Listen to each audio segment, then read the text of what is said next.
हरे कृष्णा। महादेव को सर्वप्रथम प्रणाम कर लेते हैं। नमामि समीशान निर्वाण रूपम विभुं व्यापकं ब्रह्म वेदस्वरूपं निजं निर्गुणं निर्विकल्पं निरीहं चिदाकाशमाकाशवासं भजेऽहम्। निराकारे ओंकारमूल्यं तुरीयं गिरा ज्ञानगोतीतमीशं गिरीशं करालं महाकालकालं कृपालं गुणागार संसारे पारं नतोऽहं तुषाराद्रिशङ्काशगौरं गम्भीरं मनोभूतकोटिप्रभाश्रीशरीरं स्फुरन्नमौलिकल्लोलिनी चारुगङ्गा लसभालवालेन्दुकण्ठे भुजङ्गा चलत्कुण्डलं भ्रूसुनेत्रं विशालं परशाननं नीलकण्ठं दयालं मृगाधीशचर्माम्बरं मुण्डमालं प्रियं शङ्करं सर्वनाथं भजामि।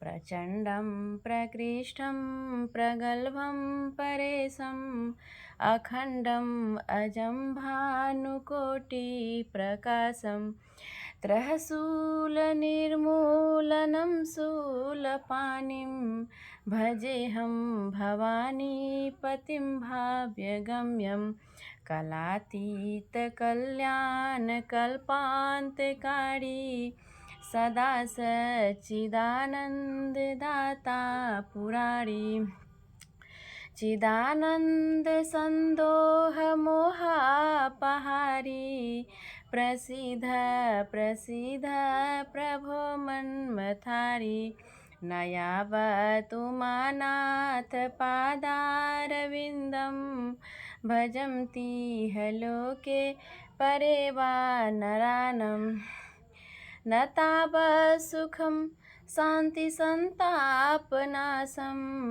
प्रसीद प्रभो सर्वभूतादिवासं न जानामि योगं जपं नैव पूजां न तोऽहं सदा सर्वदा शम्भुतुभ्यं जराजन्म दुःखो घातातप्यमानं प्रभु पाहि आपन् नमामि शम्भु।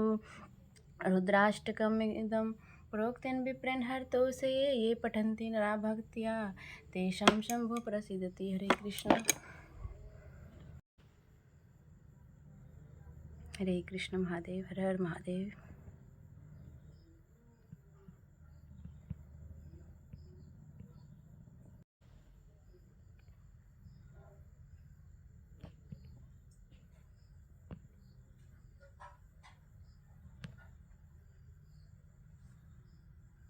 हरे कृष्ण। सर्वमंगल मांगल्ये शिवे सर्वासाधिके शरण्ये त्र्यंबके गौरी नारायणी नमस्तुते। हरे कृष्ण कृष्ण कृष्ण हरे हरे, हरे राम राम राम हरे हरे। हरे कृष्ण कृष्ण कृष्ण हरे हरे, हरे हरे कृष्ण। आज का हमारा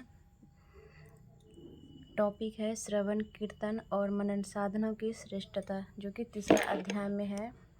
हम लोग आज श्रवण करेंगे, श्रवण कीर्तन और मनन के बारे में। व्यास जी कहते हैं, सूत जी के वचनों को सुनकर सभी महर्षि बोले, भगवान आप वेद तुल्य अद्भुत एवं पुण्यमयी शिव पुराण की कथा सुनाइए। सूत जी ने कहा, हे महर्षिगण, आप कल्याण में भगवान शिव का स्मरण करके वेद के सार से प्रकट शिव पुराण की अमृत कथा सुनाइए। सुनिए, शिव पुराण में भक्ति, ज्ञान और वैराग्य का गान किया गया है। सूत जी ने सूत जी ने कहा, हे महर्षिगण, आप कल्याण में भगवान शिव का स्मरण करके वेद के सार से प्रकट शिव पुराण की अमृत कथा सुनाइए। शिव पुराण में भक्ति, ज्ञान और वैराग्य का गान किया गया है। जब सृष्टि आरंभ हुई तो 6 कुलों के महर्षि आपस में वाद विवाद करने लगे कि अमुक वस्तु उत्कृष्ट है, अमुक नहीं। जब इस विवाद ने बड़ा रूप धारण कर लिया तो सभी अपनी शंका के समाधान के लिए सृष्टि की रचना करने वाले अविनाशी ब्रह्मा जी के पास जाकर हाथ जोड़कर कहने लगे, हे प्रभु, संपूर्ण जगत को धारण कर उनका पोषण करने वाले हैं। प्रभु, हम जानना चाहते हैं कि संपूर्ण तत्वों से परे पर पुराण पुरुष कौन है।